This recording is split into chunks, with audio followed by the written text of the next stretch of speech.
অনেকগুলি পরীক্ষা করেছেন। জাতির পিতা ইব্রাহিম আলাইহিস সালাম দুনিয়াতে ইমানের পরীক্ষা দিয়েছে। আল্লাহর পরীক্ষাগুলো বড় বড় পরীক্ষা দিয়েছে। প্রত্যেকটা পরীক্ষায় তিনি ফার্স্ট ক্লাস ফার্স্ট হয়েছেন। এই জন্য আল্লাহ রাব্বুল আলামিন মুসলমানের জাতির পিতা ইব্রাহিমকে আল্লাহ বানায় দিয়েছে। চিৎকার দিয়ে বলেন সুবহানাল্লাহ। আমার ইমানদার ভাইয়েরা, আমি আপনাদের সামনে কোরআনুল কারীম থেকে আলোচনা করব, মনোযোগ দিয়ে শুনতে হবে।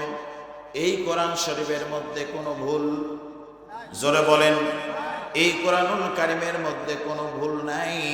এই কোরআনুল কারীমকে যদি প্রশ্ন করেন, কোরআন রে তোমার মধ্যে 114টি সূরা আছে, তুমি 30 পারা কোরআনুল কারীম, বিশাল কোরআন, তোমার মধ্যে কি কোনো সন্দেহ আছে, কোনো ভুল আছে? পৃথিবীর মানুষ জানতে চাই। কি বলেন, কথা ঠিক কিনা বলেন? এই প্রশ্ন কোরআনুল কারীমকে যদি করেন, কোরআন বলবে পৃথিবীর মানুষে তোমরা আমাকে ধরো, আমি কোরআনুল কারীম প্রথম পৃষ্ঠায় প্রথম লাইনে আমি তোমাদেরকে অ্যান্সার দিয়ে দিচ্ছি, জবাব দিয়ে দিচ্ছি। আমার সঙ্গে পড়েন, যালিকাল কিতাবু লা রাইবা ফীহি।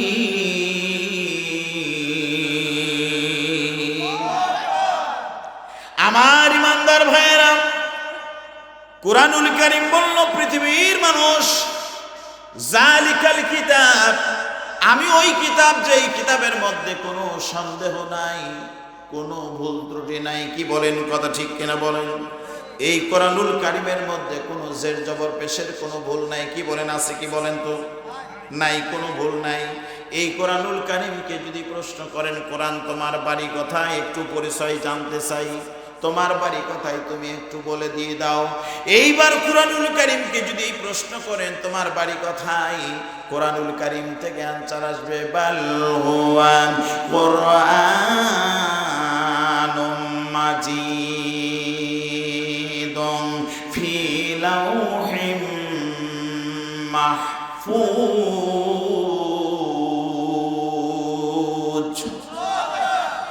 কোরআনুল কারীম বলবে, ও পৃথিবীর মানুষ, তোমরা আমার বাড়ি সম্পর্কে জানতে চেয়েছো, প্রশ্ন করেছো বাড়ি কোথায়। আমি কোরআনুল কারীম অ্যান্সার দিয়ে দিলাম, উত্তর দিয়ে দিলাম, আমার বাড়ি হলো লাওহে মাহফুজে। চিৎকার দিয়ে বলেন সুবহানাল্লাহ। এই কোরআনুল কারীমকে যদি প্রশ্ন করেন, কোরআন এই লাওহে মাহফুজ থেকে তোমার বাড়ি থেকে দুনিয়ার বুকে তুমি কোন মাসে অবতীর্ণ হয়েছো, নাজিল হয়েছো? রজব মাসে নাজিল হয়েছো, না রমজান মাসে নাজিল হয়েছো, না শাবান মাসে, না শাওয়াল মাসে নাজিল হয়েছো? পৃথিবীর মানুষ তোমার কাছ থেকে জানতে চাই। কি বলেন, কথা ঠিক না ঠিক? এই প্রশ্ন যদি করেন, কোন মাস অবতীর্ণ হয়েছো, প্রশ্ন করার সঙ্গে সঙ্গে কোরআনুল কারীম অ্যান্সার দিয়ে দিবে। আমার সঙ্গে পড়েন, শাহরু রমাদানাল্লাযী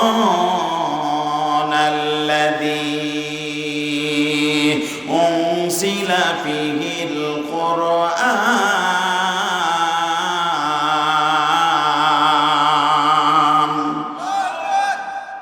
আমার ইমানদার ভাইয়েরা, কোরআনুল কারীম বলে দিল, আমি রজব মাসে নাজিল হই নাই, শাবান মাসে নাজিল হই নাই, রবিউল আউয়াল মাসে নাজিল হই নাই, অন্য কোনো মাসে নাজিল হই নাই।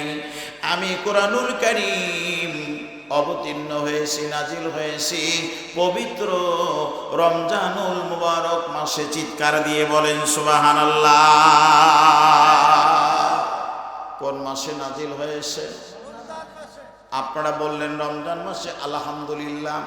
কোরআনকে আবার প্রশ্ন করেন, কোরআন তুমি রমজান মাসে নাজিল হয়েছে, ভালো কথা, কিন্তু কত তারিখে, কোন দিনে, কোন রাত্রিতে নাজিল হয়েছে? দিনে হয়েছে না রাতের বেলা নাজিল হয়েছে? পৃথিবীর মানুষ তোমার কাছ থেকে জানতে চাই, কথা ঠিক না ঠিক? এই প্রশ্ন করার সঙ্গে সঙ্গে কোরআনুল কারীম অ্যান্সার দিয়ে দিবে। আমার সঙ্গে পড়েন, ইন্না আনজালনা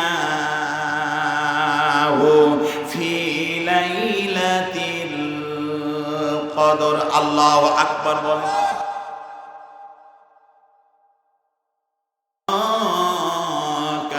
কোরআন হলো আমার কালামুল্লাহ, আমি নাজিল করেছি, দীর্ঘ 23 বছর ধরে নাজিল করেছি, আর এই হেফাজতের দায়িত্ব আমি আল্লাহ নিজেই গ্রহণ করেছি। চিৎকার দিয়ে বলেন সুবহানাল্লাহ। ইমানদার ভাইরা, এই কোরআনুল কারীম কেমন করে হেফাজত করেছে ব্যাখ্যা বিশ্লেষণ যদি করতে যাই অনেক রাত হয়ে যাবে আমার ভাইরা, আমি সেই দিকে যাব না। আমি আপনাদের কাছে 3টা পয়েন্ট দিয়েছি, মনে আছে না নাই? জোরে বলেন আছে না নাই? আমি সেই পয়েন্টের দিকে যাব। অল্প সময়ে আলোচনা করব, লম্বা আলোচনা করব না। প্রত্যেক রাতে আলোচনা করতে হয়, ঘুম জাগতে হয়। আপনারাও গতকাল হয়তো বিভিন্ন জায়গায় ওয়াজ শুনেছেন, সারা রাত ওয়াজ শোনার পরে যদি ফজরের নামাজ কাজা হয়ে যায়, বলেন তো এই ওয়াজ শোনার কি কোনো দাম থাকবে? জোরে বলেন থাকবে? ইমানদার ভাইয়েরা, যেহেতু কোরআনের মাদ্রাসা, এখানে মাহফিল হচ্ছে, কোরআন সম্পর্কে আপনাদেরকে একটু ধারণা দেই, মনোযোগ দিয়ে শুনতে হবে আমার ভাইয়েরা। আল্লাহ যে কোরআনুল কারীম নাজিল করলো, এই কোরআনুল কারীম শুধু কি মুখস্থ করার জন্য আমার আল্লাহ নাজিল করেছে? জোরে বলেন, মুখস্থ করার জন্য, হেফজ করার জন্য কি আল্লাহ পাক নাজিল করেছে? আল্লাহ পাক বলেন না, শুধু মুখস্থ করার জন্য, হেফজ করার জন্য আল্লাহ এই কোরআনুল কারীম নাজিল করে নাই। আল্লাহ বললেন, গোলামেরা রে, এই কোরআনুল কারীম প্রত্যেকটা মুসলমান নারীর জন্য কোরআন শিক্ষা করা হলো ফরজ। চিৎকার দিয়ে বলেন মারহাবা। প্রত্যেকটা মুসলমান নারীর কোরআন শিক্ষা করা কি? জোরে বলেন। আমার ইমানদার ভাইয়েরা, এই কোরআন শরীফের অনেকগুলি হক আছে, তার মধ্যে 4টি হক আমি আপনাদের কাছে আলোচনা করব, মনোযোগ দিয়ে শুনেন। 1 নম্বর হক হলো প্রত্যেকটা মুসলমান নারীর জন্য কোরআন শিক্ষা করা হলো ফরজ, অবশ্যই শিক্ষা করবেন, এটা হলো 1 নম্বর হক। 2 নম্বর হলো এই কোরআন শিক্ষা করার পরে বাংলা অনুবাদ আপনাকে জানতে হবে। কি বলেন, কথা ঠিক না বেঠিক? বাংলা অনুবাদ জানার কারণ হলো আল্লাহ পাক কোন আয়াতে কোনটা আদেশ করেছে, কোনটা নিষেধ করেছে, এটা প্রত্যেকটা মুসলমানের জানা দরকার আছে না নাই? জোরে বলেন আছে না নাই? ইমানদার ভাইয়েরা, অর্থ জেনে আমল করবেন, এটা হলো 2 নম্বর হক। 2 নম্বর হক হলো অর্থ জেনে আমল করতে হবে। আর 3 নম্বর হলো এই কোরআনের রাজ কায়েমের জন্য ব্যক্তিগত জীবনে, সামাজিক জীবনে, রাষ্ট্রীয় জীবনে এই কোরআন জাতীয় সংসদে পাঠানোর জন্য আমাদেরকে প্রচেষ্টা করতে হবে, জিহাদ করতে হবে। আর 4 নম্বর গুণ বৈশিষ্ট্য হলো এই কোরআন দিয়ে বিচার ফায়সালা করতে হবে।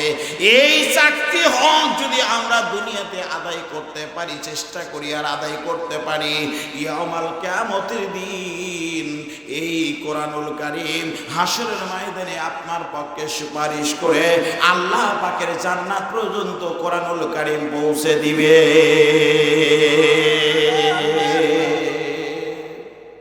আমরা 4টি হক আদায় করব তো ইনশাআল্লাহ। জোরে বলেন ইনশাআল্লাহ।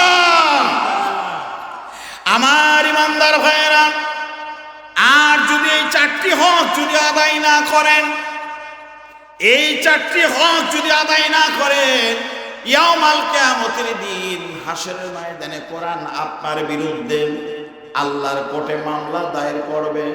বলেন তো, কোরআন যদি আপনার আমার বিরুদ্ধে যায়, আমাদের কোন নেক আমল কি আল্লাহর দরবারে কবুল হবে? জোরে বলেন, কবুল হবে? কখনোই হবে না।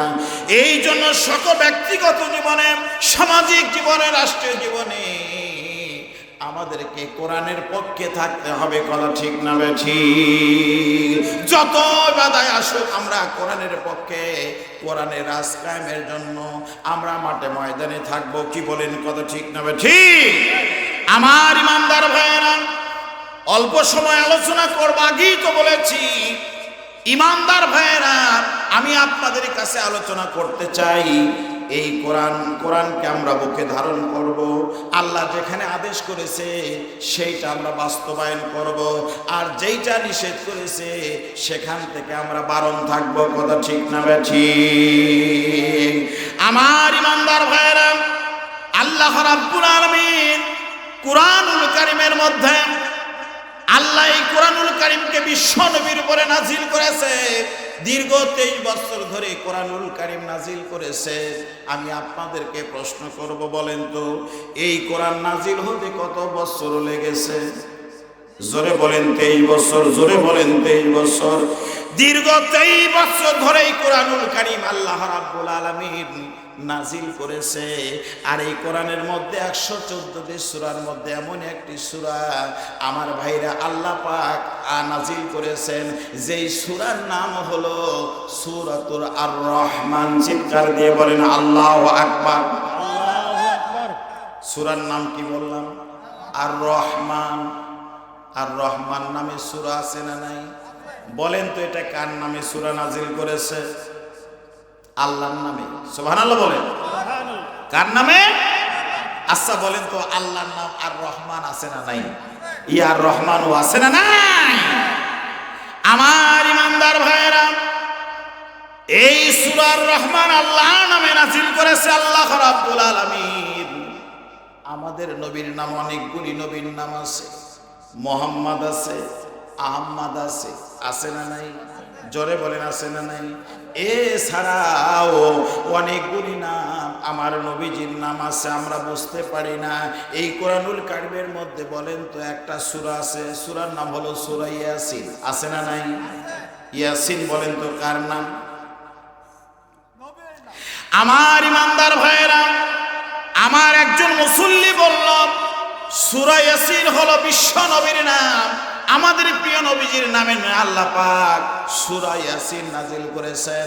আল্লাহ রাব্বুল আলামিন বলেন, কোন ব্যক্তি যদি কবরের পাশে গিয়ে, ভালো করে শোনেন, কোন ব্যক্তি যদি কবরের পাশে গিয়ে আমার নূর নবীজির নাম, আমার হাবিবুল্লাহর নাম ইয়াসিন এই শব্দটা যদি উচ্চারণ করে কবরের পাশে গিয়ে, আমার বরকতের নবীর নাম শোনার পর উচ্চারণ করার কারণে ওই কবরে আযাব আমি আল্লাহ 40 দিন পর্যন্ত আমি আল্লাহ মাফ করে দিয়ে দেই।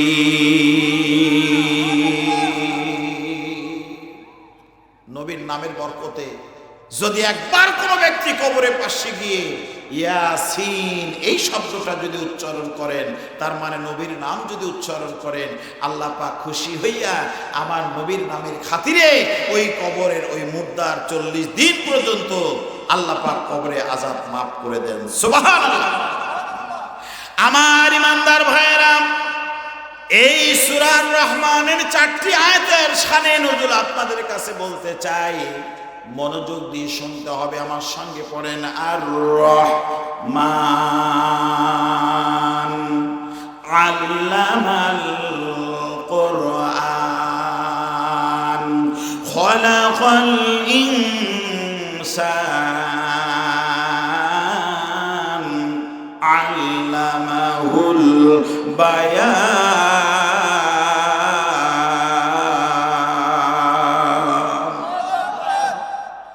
আমার ইমানদার ভাইরা, এই সূরা রহমানের সর্বপ্রথম 4টি আয়াত মক্কা শরীফে নাজিল হয়। ইসলামের প্রথম যুগে মক্কা শরীফে নাজিল হয়। আর গোটা সূরা রহমান, গোটা সূরাটি নাজিল হয়েছে মদিনা শরীফে। চিৎকার দিয়ে বলেন মারহাবা। বন্ধুরে, এই যে 4টি আয়াত আপনাদের সামনে তেলাওয়াত করলাম, মনোযোগ দিয়ে শুনবেন। কখন নাজিল হয়েছে, কোন সময় নাজিল হয়েছে? আল্লাহর হাবিব ইসলামের প্রথম যুগে আল্লাহর হাবিব যখন গোপনে গোপনে ইসলামের দাওয়াত দিচ্ছিলেন মক্কা শরীফে, ইমানদার ভাইয়েরা 3 বছর গোপনে গোপনে মক্কার অলিতে গলিতে হাটে বাজারে ইসলামের যখন দাওয়াত দিচ্ছিলেন, এই 3 বছরে সর্বমোট 39 জন কাফের বেঈমান ইসলাম কবুল করেছে। চিৎকার দিয়ে বলেন সুবহানাল্লাহ। 3 বছর নবী তাবলীগ করলেন, ইসলামের দাওয়াত দিলেন, ইসলাম কবুল করছে কয়জন? 39 জন, বলেন 39 জন। ইমানদার ভাইয়েরা, আল্লাহর হাবিব একদিন খানায়ে কাবা বাইতুল্লাহ শরীফের পাশে বসে কতগুলি সাহাবীদেরকে নিয়ে মিটিং করছে। ও বন্ধুরা, মনোযোগ দিয়ে শুনতে হবে।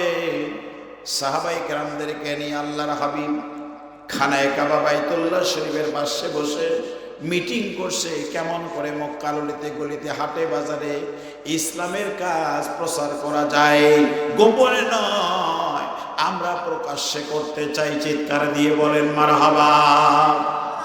আমার ইমানদার ভাইয়েরা আর বাতিলেরা, ওই সময় নেতৃত্ব দিচ্ছিল আবু জেহেল, আবু লাহাব, উতবা, সাইবা, সমস্ত কাফের বেঈমানেরা ঐক্যবদ্ধ হয়ে খানায়ে কাবা বাইতুল্লাহ শরীফের পাশে বসে তারা মিটিং করছে কি যে মুহাম্মদ সাল্লাল্লাহু আলাইহি সাল্লামকে আমরা দুনিয়া থেকে চিরবিদায় করে দিয়ে দিব। নাউজুবিল্লাহ।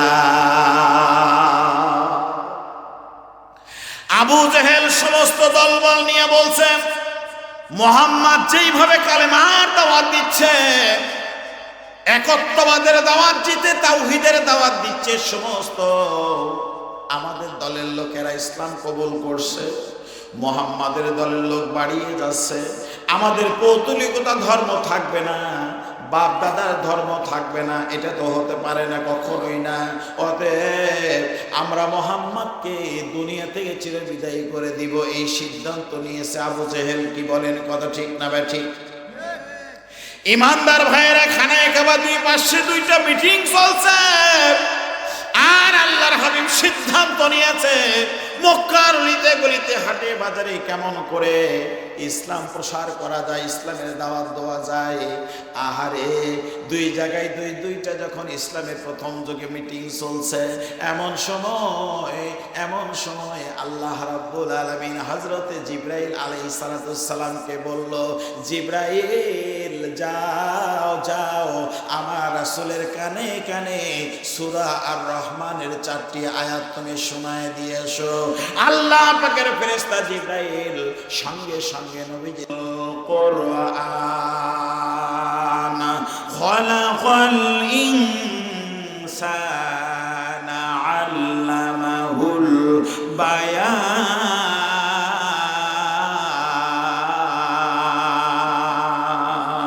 আল্লাহু আকবার।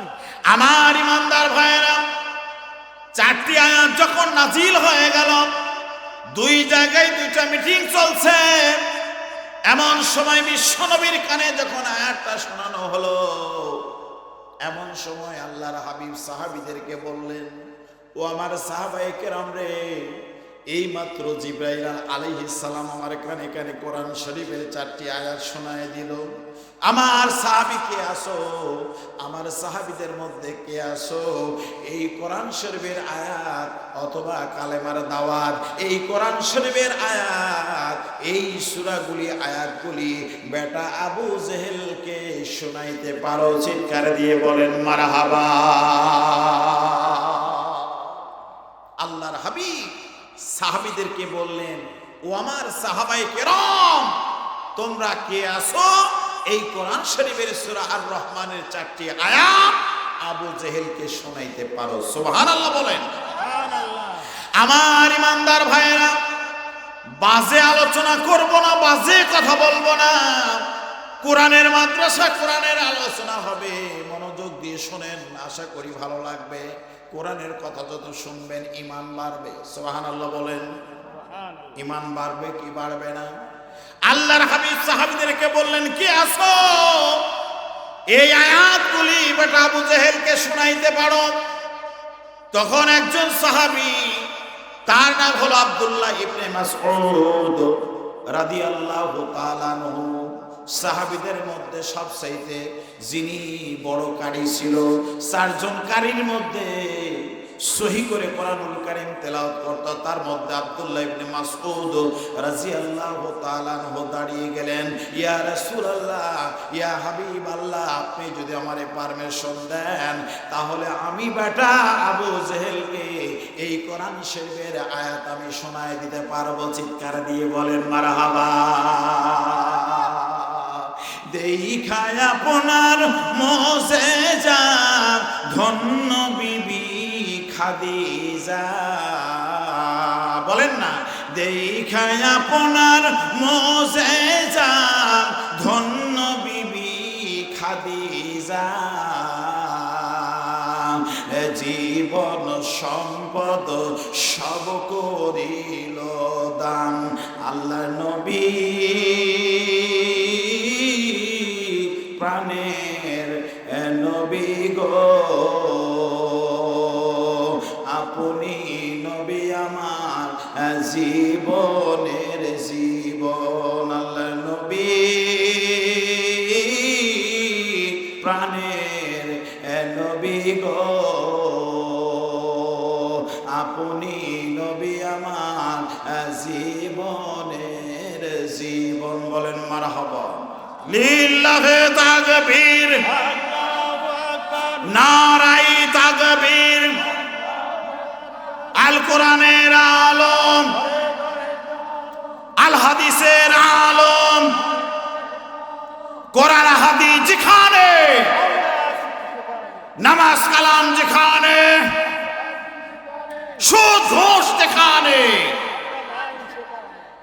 আমরা নাই সেখানে আমরা নাই। কি বলেন, কথা ঠিক কিনা? সুদ ঘুষের মধ্যে আমরা থাকবো না, কথা ঠিক কিনা বলেন? এইটা হারাম, এই জন্য ওর মধ্যে আমাদের থাকা যাবে না, কথা ঠিক কিনা বলেন? ভাইজান, আলোচনা কি খারাপ লাগছে? আমার ইমানদার ভাইয়েরা মনোযোগ দিয়ে শুনেন, মা বোনদের একটু ওয়াজ করে দেই। আল্লাহ রাব্বুল আলামিন তার হাবিবুল্লাহ বললেন, কেসো সাহাবী, এই কোরআন শরীফের 4টি আয়াত শোনাইতে পারো। আল্লাহর নবীর সাহাবী হযরতে আব্দুল্লাহ ইবনে মাসউদ বললেন, ইয়া রাসূলুল্লাহ, ইয়া হাবিবাল্লাহ, আপনি আমাকে পারমিশন দেন, আমি বেটা আবু জেহেলকে কোরআন শরীফের আয়াত শোনাইতে পারবো। চিৎকার দিয়ে বলেন মারহাবা। আল্লাহর হাবিব বললেন, যাও ও আব্দুল্লাহ ইবনে মাসউদ, তুমি যাও, আবু জেহেলকে কোরআন শরীফের 4টি আয়াত তুমি শোনায় দিয়ে আসো। এমন সময় হযরত আব্দুল্লাহ ইবনে মাসউদ নবীজির অনুমতি নিয়ে চলে গেলেন খানায়ে কাবা বাইতুল্লাহ শরীফের পাশে। ওরা মিটিং করছে, আল্লাহর নবীকে দুনিয়া থেকে চিরবিদায় করে দিয়ে দিবে, এই মিটিং চলছে। এমন সময় আব্দুল্লাহ ইবনে মাসউদ যখন আবু জেহেলের কাছাকাছি যখন পৌঁছে গেছে, এমন সময় এর পাতি নেতারা বলতেছে, আবু জেহেলের পাতি নেতারা বলতেছে, নেতাজি, ওই যে দেখেন মুহাম্মাদের দলের লোক আমাদের কাছে আসতেছে, আমাদেরকে পারমিশন দেন মুহাম্মাদের দলের লোককে ওই জায়গায় আমরা সাইজ করি। কিন্তু নেতা বলছে, আবু জেহেল বলছে, না না, আগেই তুমি মারিও না, দেখি কি জন্য আসে, মুহাম্মাদের দলের পক্ষ থেকে কি জন্য আসে, আমরা তার কথা শুনি, তারপরে আমরা দেখব যিনি বড় নেতা হয় তার জ্ঞানটা একটু বেশি হয় ভালো। কি বলেন, কথা ঠিক না ঠিক? আর পাতি নেতা যারা হয় তারা ফাল পারে বেশি, কথা ঠিক না ঠিক? আমার ইমানদার ভাইয়েরা, আব্দুল্লাহ ইবনে মাসউদ যখন আবু জেহেলের সামনে গেছেন, আবু জেহেলের সামনে যখন গেছে, আবু জেহেল বলতেছে, মুহাম্মাদের দলের লোকেরা, ও আব্দুল্লাহ ইবনে মাসউদ, তুমি কি বলবে? এইবার আব্দুল্লাহ ইবনে মাসউদ বলতেছে, আবু জেহেল রে, তোমরা আমার সঙ্গে পড়ো কালেমা লা ইলাহা ইল্লাল্লাহু মুহাম্মাদুর রাসূলুল্লাহ সাল্লাল্লাহু।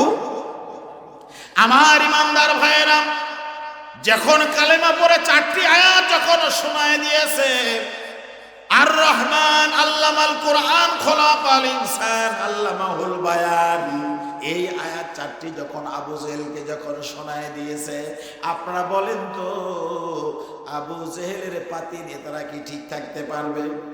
জোরে বলেন, থাকতে পারবে?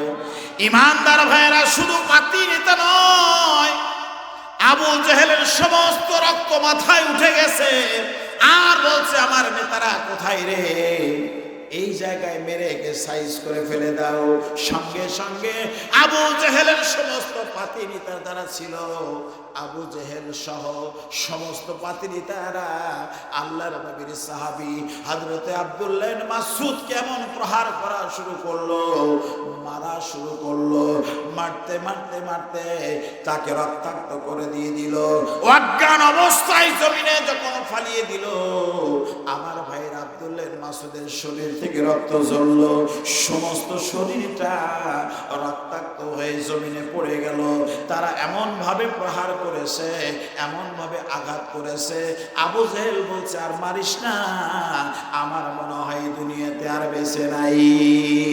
যেইভাবে তোমরা আব্দুল্লাহ ইবনে মাসউদকে প্রহার করেছো, রক্তাক্ত করে দিয়েছো, মনে হয় বেঁচে নাই, তোমরা আর মারিও না।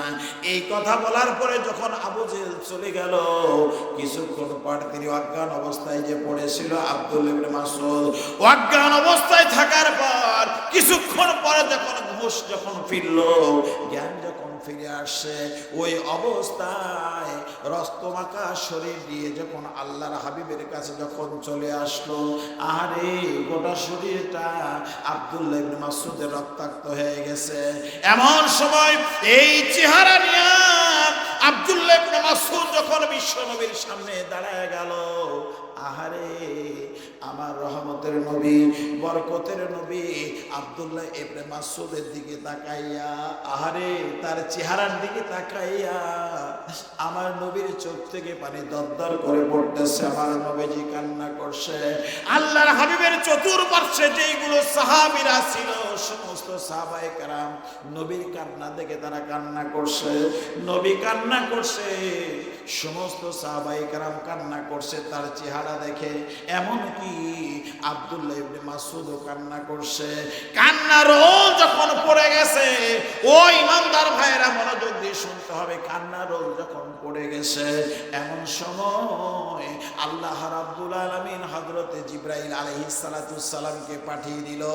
ও জিবরাইল, তুমি চলে যাও, তুমি চলে যাও আমার নবীর কাছে, হাসতে হাসতে চলে যাও। আল্লাহ পাকের ফেরেশতা হযরতে জিবরাইল আলাইহিস সালাম করলেন কি, ওই মুহূর্তে ওই সময় আল্লাহর হাবিবের সামনে আসলেন। কোন অবস্থায় আসলেন? তিনি মুস্কি মুস্কি হাসছেন। তার মানে হলো আমার নবীজি কান্না করছে, সাহাবায়ে কেরাম কান্না করছে, আব্দুল্লাহ ইবনে মাসউদ কান্না করছে, সবাই যখন কান্না করছে, এমন সময় হযরতে জিবরাইল আলাইহিস সালাম আল্লাহর নবীর সামনে এসে মুস্কি মুস্কি হাসতেছে। এই দৃশ্য দেখে আল্লাহর হাবিব জিবরাইলকে প্রশ্ন করলেন, ইয়া কি ভাই জিবরাইল, আমরা সবাই কান্না করছি, আমাদের চোখে পানি, আর তুমি এই সময় কেন তুমি মুস্কি মুস্কি হাসছো? এই হাসার হাকিকতটা কি আমি জানতে পারি? মেহেরবানি করে তুমি বলো, এই সময় তুমি কেন মুস্কি মুস্কি মুস্কি হাসছো? আমি তোমার কাছ থেকে জানতে চাই। আল্লাহর হাবিব যখন প্রশ্ন করলেন, এমন সময় আল্লাহর ফেরেশতা জিবরাইল আমিন বলতেছে, হুজুর আপনি যে প্রশ্ন করেছেন, এই প্রশ্নের অ্যানসার আমি এখন দিব না, এই প্রশ্নের উত্তর আমি কিছুক্ষণ পর দিব। চিৎকার দিয়ে বলেন মারহাবা। আপনাকে দেখিতে মন চায় গো নবীজি, আপনাকে দেখিতে মন চায়। বলেন না সবাই, একটু বলেন, ঘুম ছেড়ে যাবে, বলেন আপনাকে দেখিতে মন চায় গো নবীজি, আপনাকে দেখিতে মন। আমরা কেমনে যাব সোনার মদিনায় গো নবীজি, কেমনে যাব সোনার বেল্লালের ওই মিনারায় উস্তনে হান্নানায়, বেল্লাল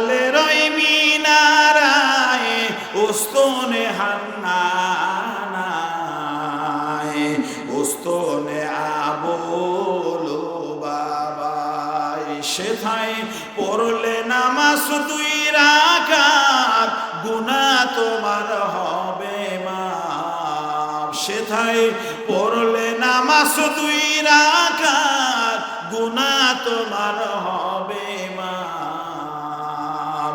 একান্ত এবার বৈশালীরালায় আমরা কেমনে যাব সোনার মদিনায়, আমরা কেমনে যাব সোনার মদিনায় ও গো নবীজি কেমনে যাব। জান্নাতুল বাকিতে সালাম করো ভক্তিতে, বলেন মারহাবা। জান্নাতুল বাকিতে সালাম করো ভক্তিতে,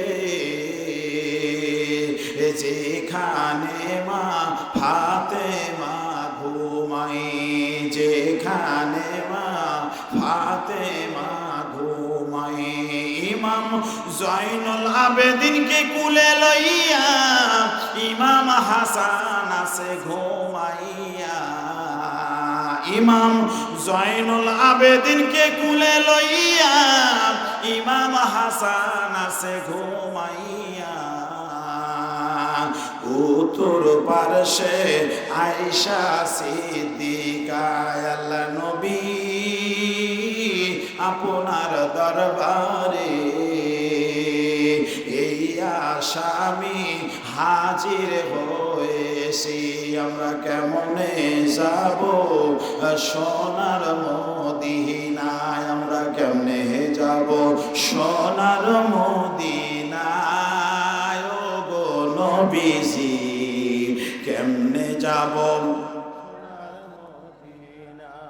লিল্লাহে তাকবীর। আপনাদের কষ্ট হচ্ছে ভাইজান, কষ্ট হচ্ছে?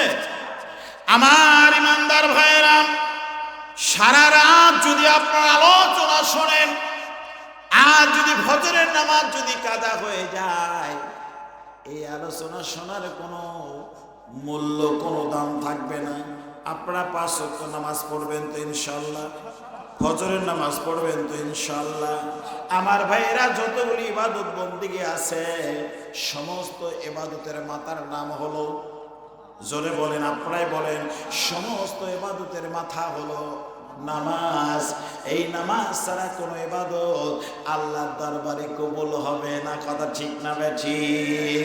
এই জন্য কাল কিয়ামতের দিন হাসরের ময়দানে আপনি আমি যখন উঠব, ইসরাফিল আলাইহিস সালাম যখন শিখেই ফুৎকার যখন মারবে, কিয়ামতের দিন হাসরের ময়দানে সর্বমোট 120 কাতার হবে। চিৎকার দিয়ে বলেন মারহাবা।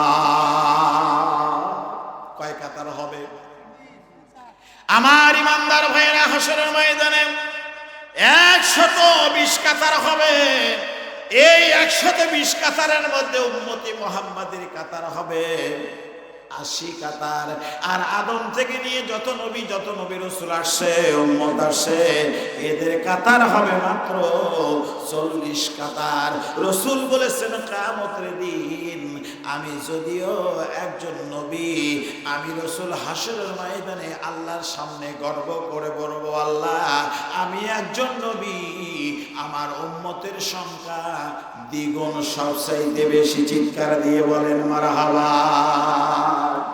ইমানদার ভাইরা, বাংলাদেশের মুসলমান প্রতিদিন আমরা তাফসীর শুনবো, ওয়াজ শুনি, কিন্তু নামাজ পড়ি না।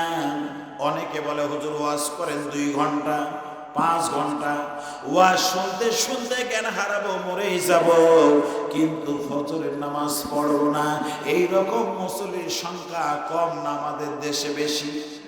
জোরে বলেন, কম না বেশি? আবার যদি নামাজ পড়ে, শহরে দেখবেন, শহর বন্দরে দেখবেন, বড় বড় মসজিদে দেখবেন নামাজও পড়ে।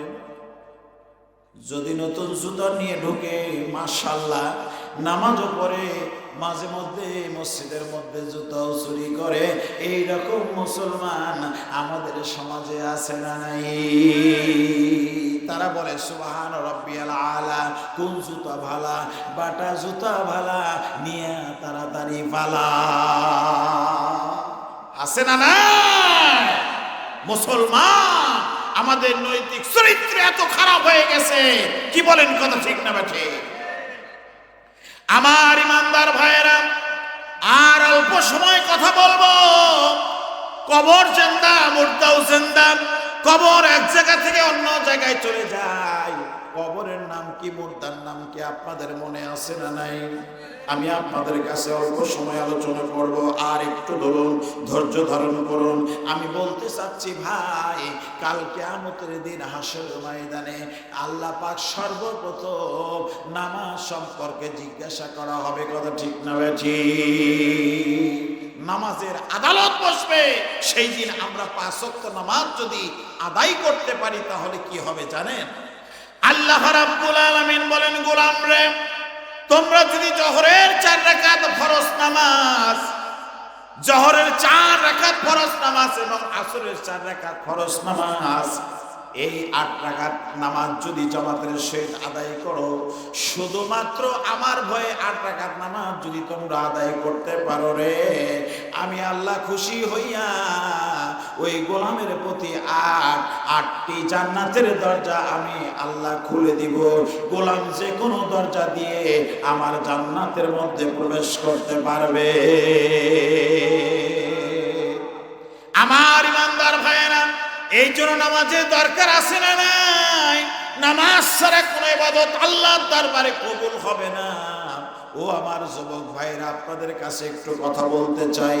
সেটা হলো এই কবর জিন্দা, মুর্দাও জিন্দা। কবর এক জায়গা থেকে অন্য জায়গায় চলে যায়।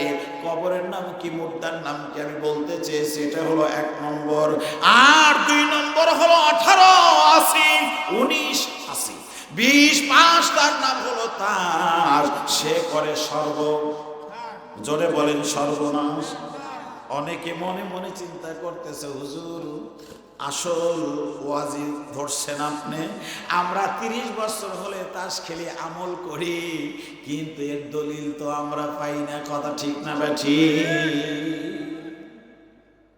যে হুজুর 20 বছর হলে 30 বছর হলে এই আমল করি, কিন্তু এর দলিল তো আমরা পাই না, কথা ঠিক না বেঠিক? অনেকে চিন্তা করতেছে এই ওয়াজ না শুনে আমরা বাড়িতে যাব না। আজকে ভালো করে শোনেন ভাইজান, তাস খেলার উৎপত্তি কোত্থেকে হয়েছে মনোযোগ দিয়ে শোনেন। আর একটি কথা আমি রেখে দিয়েছি, রসুল কান্না করছে, সাহাবাই কেরাম কান্না করছে, আব্দুল্লাহ ইবনে মাসউদ কান্না করছে। এমন সময় জিবরাইল মুস্কি মুস্কি হাসছে। রসুল জিজ্ঞেস করলেন, ইয়া কি ভাই জিবরাইল, আমরা সবাই কান্না করছি, তুমি কেন হাসছো? জিবরাইল তখন কি বলছে, হুজুর এখন বলবো না, পরে বলবো। সুবহানাল্লাহ বলেন। এই ঘটনা এই বছর বলা যাবে না। আল্লাহ যদি কোনো দিন এই এলাকায় নিয়ে আসে, আমি বলার জন্য চেষ্টা করব। আসেন তাস খেলার ওয়াজটা আমি করে দিব। আমার ইমানদার ভাইয়েরা, এই তাস খেলার উৎপত্তি কোত্থেকে হয়েছে? আমার মা বোনেরা আসে, মা বোনদের সম্পর্কে 2-1টি কথা বলে আপনাদের কাছে ইনশাআল্লাহ বিদায় নেওয়ার জন্য চেষ্টা করব। আমাদের দেশের মায়েরা অত্যন্ত স্বামীর খেদমত করে, স্বামীকে ভালোবাসে, কি বলেন, কথা ঠিক না ঠিক?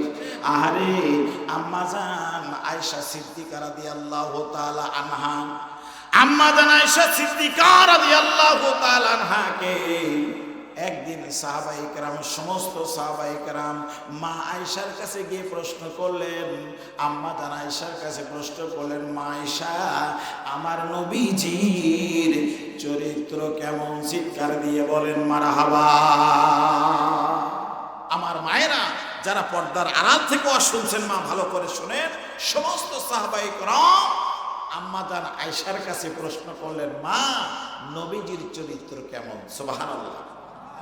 দেখছেন, এমনই একটি জায়গায় আঘাত করেছে যে স্ত্রীর কাছে স্বামী সম্পর্কে জানতে চাচ্ছে, কথা ঠিক না ঠিক? আমি ভালো কি মন্দ আমার স্ত্রী সবচেয়ে বেশি জানে। কি বলেন কথা ঠিক না বেশি?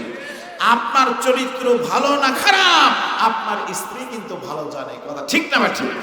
এই জন্য সাহাবায়ে কেরাম আম্মা জান আয়েশাকে প্রশ্ন করেছে, মা আয়েশা নবীজির চরিত্র কেমন? আম্মা জান আয়েশা বলছেন কি জানেন? আম্মা জান আয়েশা বলে, সাহাবায়ে কেরাম তোমরা কি কোরআন শরীফ পড়ো না?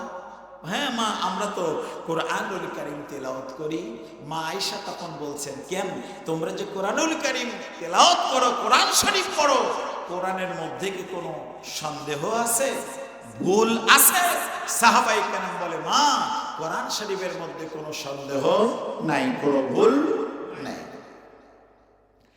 আমার ইমানদার ভাইরা, সাহাবায়ে কেরাম যখন বলল, মা এই কোরআন শরীফের মধ্যে কোনো সন্দেহ নাই, ভুল নাই, আম্মা জান আয়েশা বলে, সাহাবায়ে কেরাম রে, যেই রকম তোমরা বলছো কোরআন শরীফের মধ্যে কোনো সন্দেহ নাই, ভুল নাই, আমি আয়েশাও বলছি আমার রাসূলের চরিত্রের মধ্যে তেমনই ভুল নাই, যে আমার রাসূলের চরিত্র গোটা কোরআনুল কারীম। আল্লাহু আকবার বলে। আমার রাসূলের চরিত্র হলো গোটা কোরআনুল কারীম। যেই রকম কোরআনের মধ্যে কোনো ভুল নাই, ত্রুটি নাই, আমার রাসূলের, আমার স্বামী, আমার রাসূলের চরিত্রের মধ্যে কোনো ভুল নাই, ত্রুটি নাই। চিৎকার দিয়ে বলেন সুবহানাল্লাহ, সুবহানাল্লাহ। আমার মা জানেরা মনোযোগ দিয়ে শুনতে হবে। আম্মা জান আয়েশা বলেন, মা আয়েশা বলেন, একদিন অমাবস্যা রাত্রিতে আল্লাহর হাবিব যখন আমার ঘরে শায়িত আছে, আয়েশা বলেন, আমি নবীজিকে নিয়ে যতদিন সংসার করেছি, আমার নবীকে নিয়ে যতদিন সংসার করেছি, আমি নবীজি দুইজন মিলে এক বালিশে ঘুমাইছি। চিৎকার দিয়ে বলেন মারহাবা। আম্মা জান আয়েশা বলে, একদিন রাসূল আমার ঘরে শায়িত আছেন, অমাবস্যার রাত আমার ঘরে শায়িত আছে, আমি নবীজিকে নিয়ে আমরা একই বিছানায় ঘুমাইছি। আমাদের মতো 10 ঘন্টা রাসূল ঘুমান নাই, 8 ঘন্টা ঘুমান নাই। আম্মা জান আয়েশা বলে, নবীজি আমার কাছ থেকে কিছুক্ষণ ঘুম পাড়ার পরে উঠলেন আর বললেন, আয়েশা আমি তাহাজ্জুদের নামাজ আদায় করব। সুবহানাল্লাহ বলেন। আল্লাহর হাবিব তাহাজ্জুদের নামাজ পড়বেন।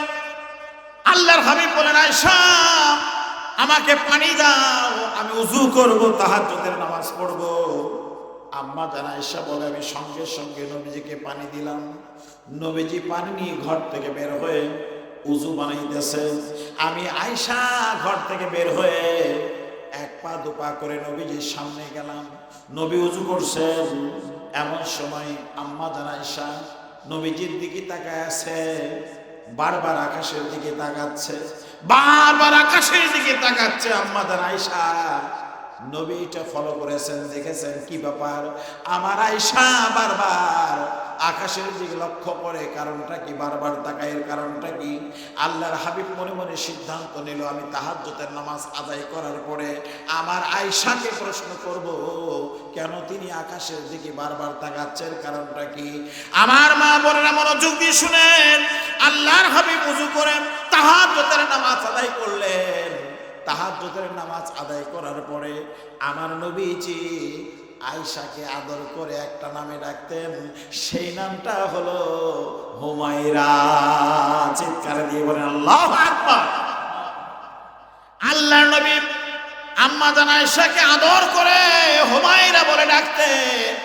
তাহাজ্জুদের নামাজের শেষে আল্লাহর নবী হুমায়রা বলে ডাক দিলেন, আয়েশা আমি যখন ওযু করতেছিলাম আমি লক্ষ্য করে দেখেছি আয়েশা তুমি ওই সময় আকাশের দিকে বারবার তাকাচ্ছিলে, কারণটা কি আমি কি জানতে পারি?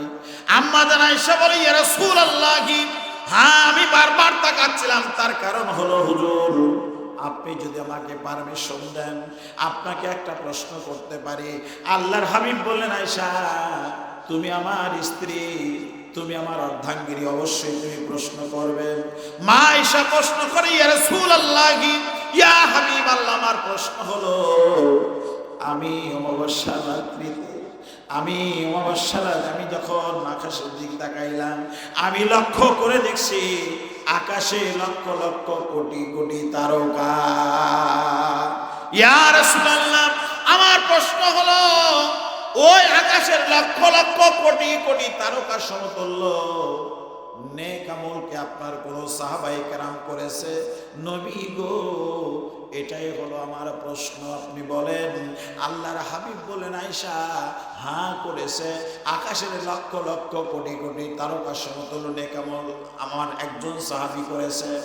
আম্মা জান আয়েশা হাসতে হাসতে বলতেছে, ইয়া রাসূলুল্লাহ, ইয়া হাবিবাল্লাহ, আপনি মেহেরবানি করে বলেন কোন সাহাবী করেছে?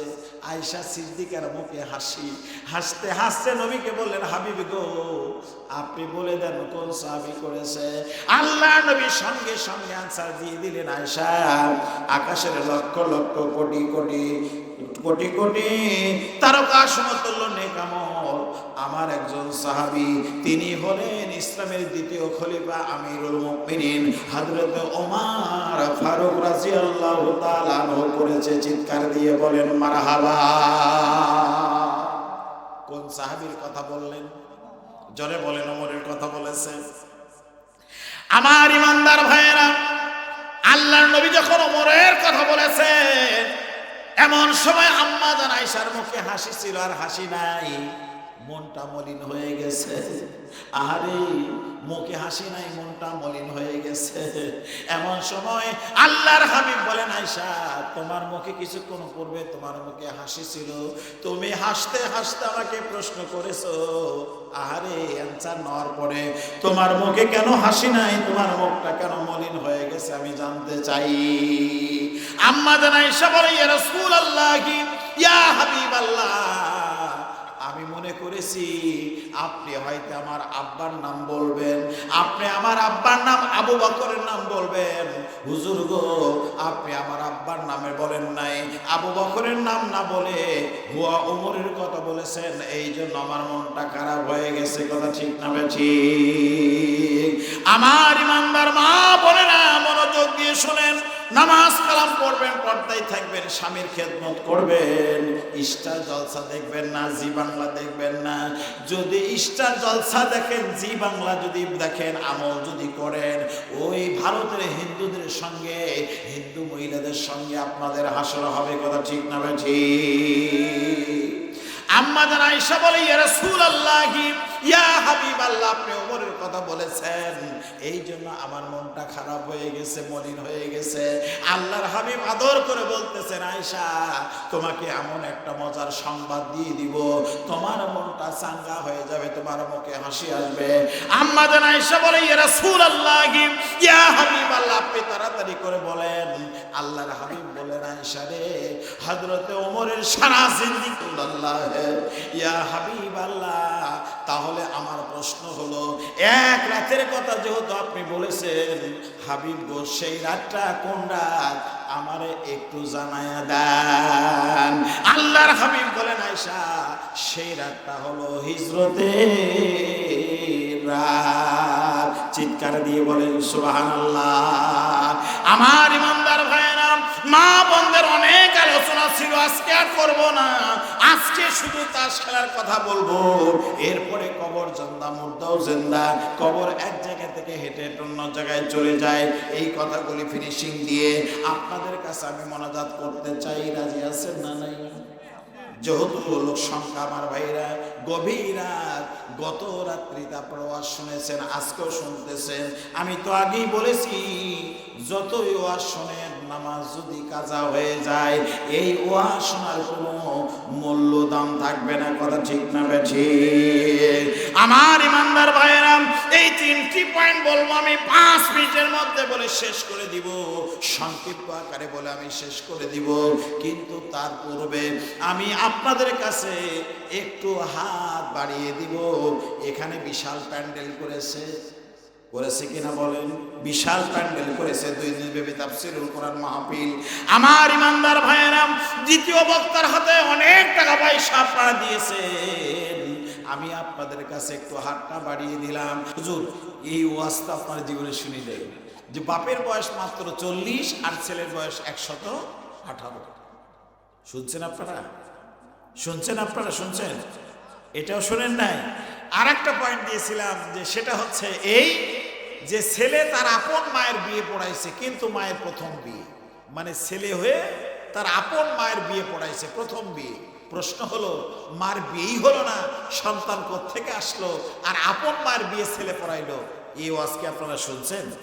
এটাও শোনেন নাই তো? পরবর্তীতে আসলে আমি বলার জন্য চেষ্টা করব।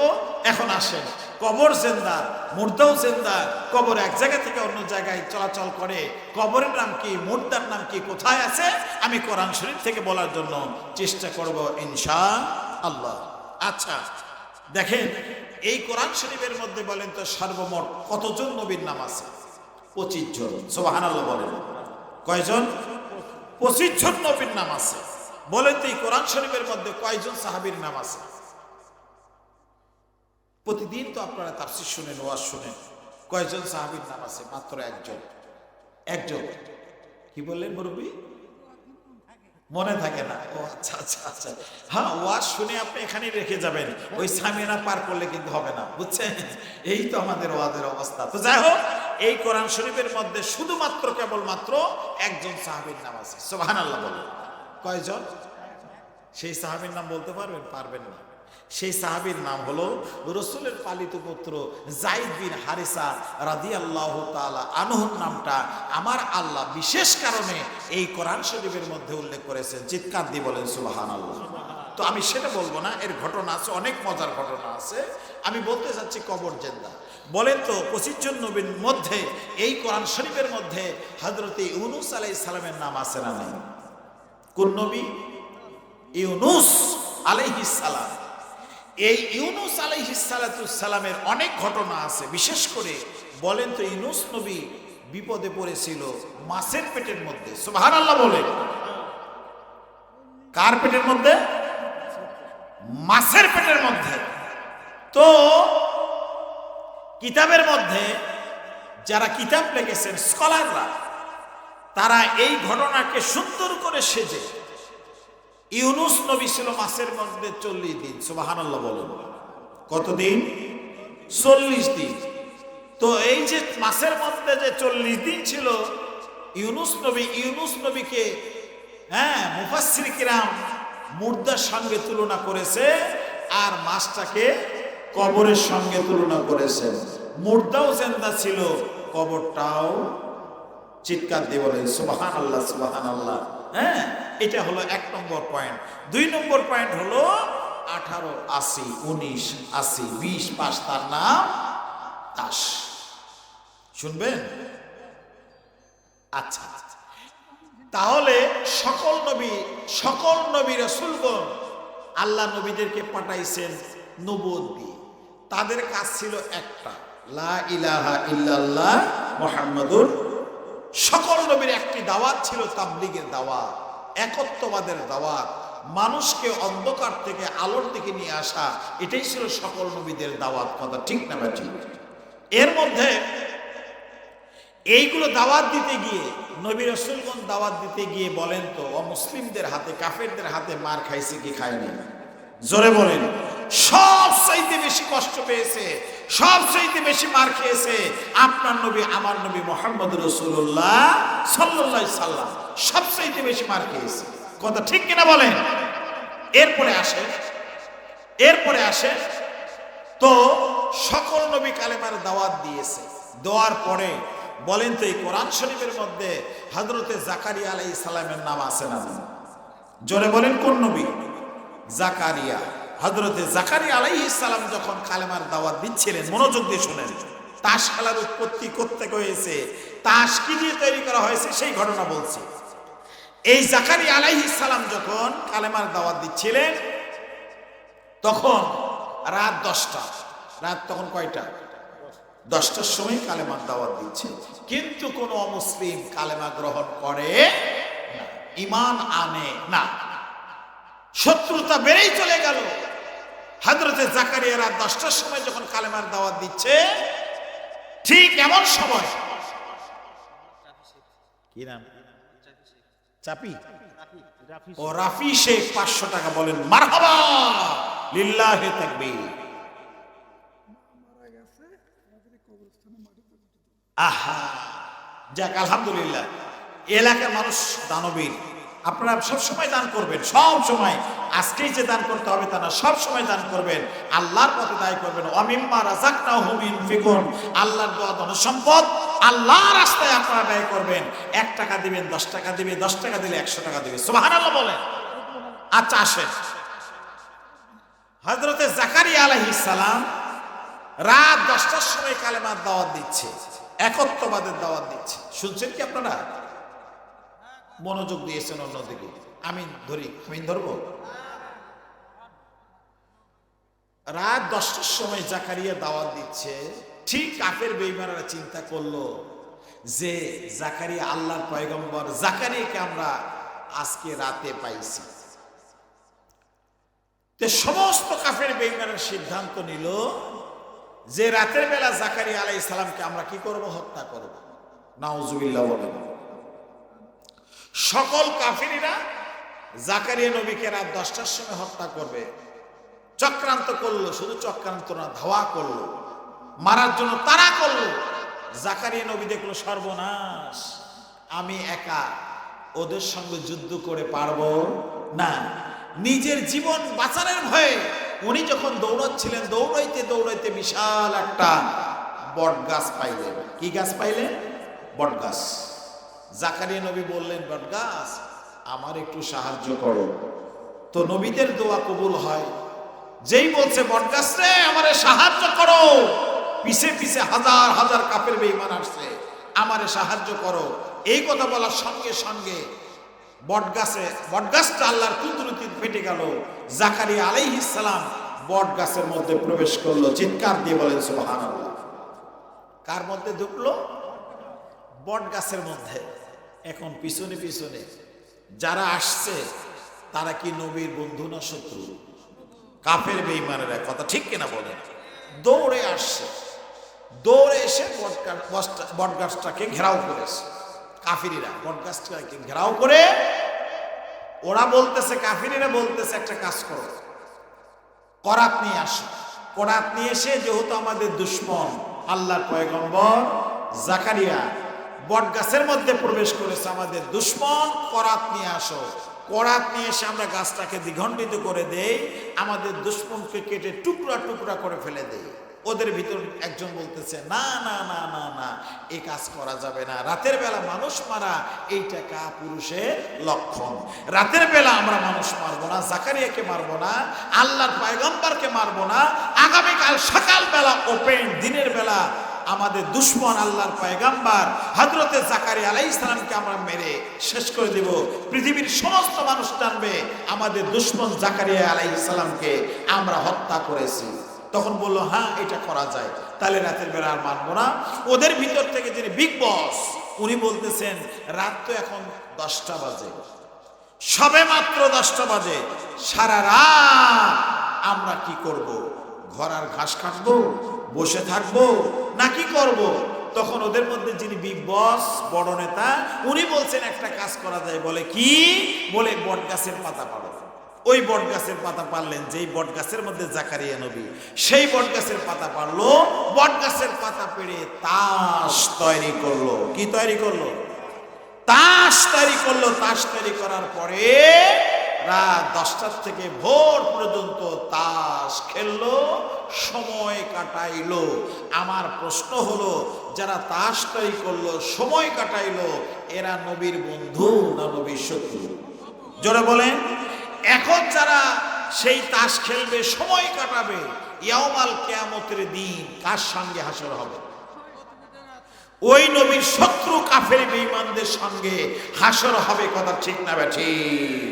রাসূল বলেছেন, মান তাশাব্বাহা বিকওমিন ফাহুয়া মিনহুম। রাসূল বলেছেন, যে যাকে অনুসরণ করবে, অনুকরণ করবে, যে যাকে মহব্বত করবে, ভালোবাসবে, ইয়াউমাল কিয়ামতের দিন তার সঙ্গে তার হাসর হবে। তার মানে হলো, যারা তাস খেলবে, সময় কাটাইবে, অনুসরণ অনুকরণ করা হবে কাফেরদেরকে। এই অনুসরণ অনুকরণ করার কারণে ইয়াউমাল কিয়ামতের দিন হাসরের ময়দানে জাকারিয়া আলাইহিস সালামের শত্রু ওই কাফেরদের সঙ্গে তাদের হাসর হবে। কথা ঠিক না মিথ্যা? এই জন্য মুসলমানেরা কোনোদিন তাস খেলতে পারে পারে না। আমরা তাস খেলবো না, কি বলেন, রাজি আছেন তো? আজকে তওবা করবো যে হুজুর আমরা জানতাম না, আজকে জানলাম যে এটা কাফেরদের খেলা, আর এইটা খেললে কাফেরদের সঙ্গে হাসর হবে। আজকে হুজুর আপনার কাছে তওবা করব, জীবনে তাস খেলবো না, তাস হাতে নিব না। কথা ঠিক না বেঠিক? এটা গেল তাস উৎপত্তি। এরপরে মা বোনেরা 3টা কারণে বেশি জাহান্নামে যাবে, রসুল এটা দেখেছেন। কথা ঠিক না বেঠিক? সেই 3টা কারণ কি আমার আম্মা জানেরা, যারা পর্দার আলে আছেন মা শোনেন। সেটা হচ্ছে এই, নবী জিজ্ঞেস করলেন, ইয়া কি ভাই জিবরাইল, মহিলারা কি কারণে জাহান্নামে আসছে? বলে হুজুর 3টা কারণে মহিলারা বেশি জাহান্নামে। রসুল বললেন সেই 3টা কারণ কি বলতো? এইবার জিবরাইল আমিন বলতেছি, ইয়া রাসূলুল্লাহ, ইয়া হাবিবাল্লাহ, 1 নম্বর কারণ হলো তারা নামাজ আদায় করে। জোরে বলেন, নামাজ আদায় করে নাই। এটা হলো 1 নম্বর কারণ। অনেক কথা আছে, বললাম না, যেহেতু রাত 12টা পার হয়ে যাচ্ছে, গভীর হয়ে যাচ্ছে ভাইজান। মা বোনেরা ভালো করে শোনেন মা, যে জিবরাইল আমিন বললেন হুজুর এই 3টা কারণের মধ্যে 1 নম্বর হলো তারা নামাজ আদায় করে নাই, নামাজ পড়ে নাই। 2 নম্বর স্বামীর খেদমত, কার খেদমত? স্বামীর খেদমত করে নাই। 3 নম্বর কারণ হলো পর্দায় থাকে না। 3টাই তো জঘন্য অপরাধ। কথা ঠিক না বেঠিক? নামাজ পড়ে নাই, স্বামীর খেদমত করে নাই, পর্দায় থাকে নাই। স্বামী যদি বলছে স্বামীকে ধমক দিয়েছে। কথা ঠিক না বেঠিক? এইরকম মহিলা আছে না নাই? কি বলেন, আছে না নাই? স্বামীকে মানতে চায় না, স্বামীর আদেশ মানবো না, ভাঙ্গা ঘরে থাকবো না। হ্যাঁ, বৃষ্টি পড়ে টিপ টিপ টিপ কিস্তি দিব, আছে না নাই? আছে না নাই? আমি মা বোনদেরকে বলবো, মা আপনারা নামাজি হন, পর্দাশীল হন, পিতামাতার খেদমত করেন, স্বামীর খেদমত করেন। আর আপনারা মাত্র 4টা কাজ করবেন, 5 ওয়াক্ত নামাজ পড়বেন, রমজানের রোজা রাখবেন, স্বামীর খেদমত করবেন, পর্দায় থাকবেন। এই 4টা কাজ যদি করতে পারবেন, সরাসরি আল্লাহ পাক আপনাদেরকে জান্নাত দিবেন। চিৎকার দিয়ে বলেন সুবহানাল্লাহ। আল্লাহ পাক আমাদেরকে সকলকে যেইগুলি কথা বললাম বাস্তব জীবনে আমল করে ঈমান নিয়ে যেন কবরে যাইতে পারি, ঈমান নিয়ে যেন কবরে যেতে পারি। আল্লাহ পাক সকলকে আমল করার তৌফিক দান করুন। সবাই বলেন আল্লাহুম্মা আমিন। আপনাদের কাছে দোয়া চেয়ে আমার আলোচনাকে এখানে শেষ করব। হয়তো সভাপতি সাহেব 2-1 মিনিট কথা বলবে, তারপরে ইনশাআল্লাহ মোনাজাত করে আমরা এখান থেকে চিরবিদায় হয়ে চলে যাব। ও আখিরি দাওয়ানা আনিল হামদুলিল্লাহি রাব্বিল আলামিন। আসসালামু আলাইকুম ওয়া রাহমাতুল্লাহি ওয়া বারাকাতুহু।